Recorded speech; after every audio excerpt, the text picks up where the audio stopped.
ஓம் கருணாசாகரம் சாந்தம் அருணாச்சலவாசினம் ஸ்ரீ சேஷாத்ரி குருமந்தே பிரம்மே பூதம் தபோநிதி. சத்குரு துணை. பக்த கோடிகளே, இதோ இப்போது நீங்கள் காணும் இத்திருத்தலம் 14 சித்தர்கள் தெய்வங்களுடன் எழுந்தருளியிருக்கும் திருச்சபை. சத்குரு ஸ்ரீ சேஷாத்ரி சுவாமிகள் சூட்சும வாக்கின்படி குருஜி KVLN சர்மா அவர்களுக்கு உத்தரவிட 20 வருட கால நீண்ட நெடிய போராட்டத்திற்கு பின் சித்த நெறி பிறழாமல் உருவான மாடம்பாக்கம் 14 சித்தர் சக்தி பீடமாகும். இப்14 சித்தர் சக்தி பீடம் சென்னையிலிருந்து சுமார் 25 கிலோமீட்டர் தொலைவில் இயற்கை எழில் சூழ்ந்த கிராமத்தின் நடுவே மகுடத்தில் வைரம் போல் அமைந்துள்ளது.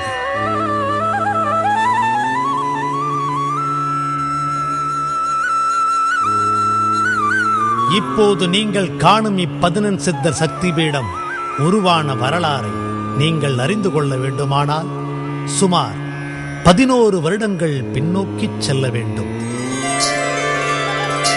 இப்போது நீங்கள் காணும் இந்த வெட்டவெளி ஒரு காலத்தில் மாடம்பாக்கம் தேனுபுரீஸ்வரர் கோவிலின் நந்தவனமாக இருந்து பின்னர் காடாக மாறி தற்போது குருஜி KVLN சர்மா அவர்கள் அரும்பாடுபட்டு உருவாக்கிய சத்குரு ஸ்ரீ சேஷாத்ரி சுவாமிகள் பிருந்தாவன அறநிலையத்தால் சீரமைக்கப்பட்டுள்ளது.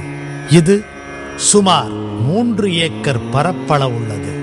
இந்த இடத்தில் 26/1/1999 வருடம் மாண்புமிகு முதலமைச்சர் கலைஞர் அவர்களின் துணைவியார் ராஜாத்தி அம்மாள் அவர்கள் அஸ்திவார பூஜையிட திருப்பணி தொடங்கியது. பின்னர் சக்தியும் சிவனும் இணைந்து இயங்கும் பச்சைக்கல் மகாமேரு திருக்கோயில் வேலைகள் நடைபெற்றது.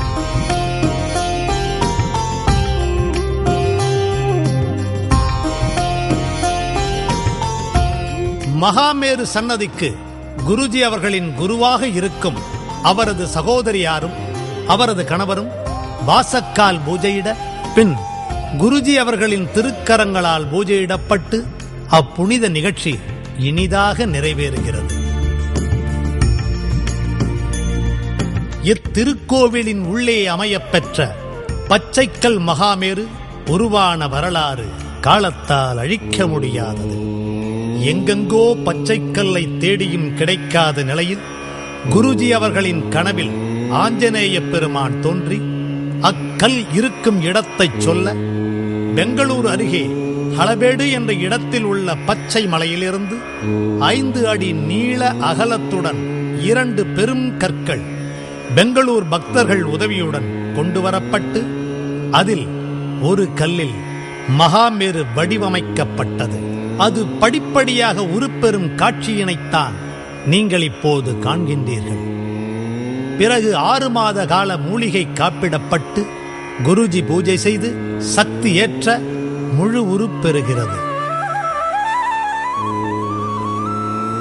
அதன் பின்னர் குருவாயூரப்பன் குடியிருக்கும் சன்னதி வெகு விமரிசையாக குருஜி வாசக்கால் பூஜையிட இனிதாக ஆரத்தியுடன் அறநிலையத்தார் சூழ நிறைவு பெறுகிறது.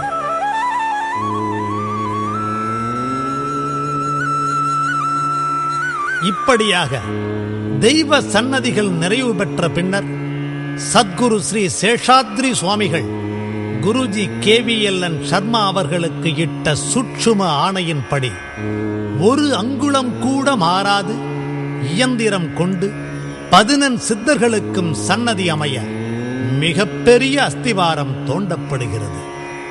கால நேரம் தவறாமல் அறநிலைய உறுப்பினர்கள் அஸ்திவார கல் எடுத்து கொடுக்க குருஜி அவர்களின் திருக்கரங்களால் அஸ்திவார பூஜை மிகச் சிறப்பாக ஒவ்வொரு சித்தர் சன்னதிக்கும் நடக்கின்றது.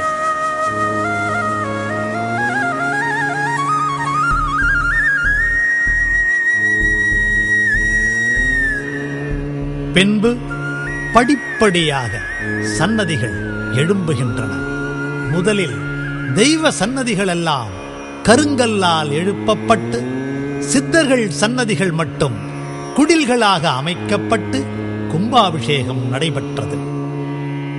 பின்பு சித்தர்கள் குடில்கள் யாவும் குருஜியின் அரும்பெரும் முயற்சியால் தமிழகம், மும்பை, பெங்களூர், வெளிநாடுகளில் உள்ள சேஷ பக்தர்களின் உதவியுடன் கோபுரங்களாக மாறி 5 வருடத்திற்குள் 2வது கும்பாபிஷேகம் நடைபெறுகிறது. உலக வரலாற்றில் 5 வருடத்திற்குள் 2வது கும்பாபிஷேகம் நடைபெற்ற சிறப்பு மாடம்பாக்கம் 11 சித்தர் சக்தி பீடத்திற்கு மட்டுமே உரித்தானது. இதுதான் தற்போது நீங்கள் காணும் முழுமையான தெய்வங்களால் தெய்வங்களுக்காக கட்டப்பட்ட 11 சித்தர் சக்தி பீடம்.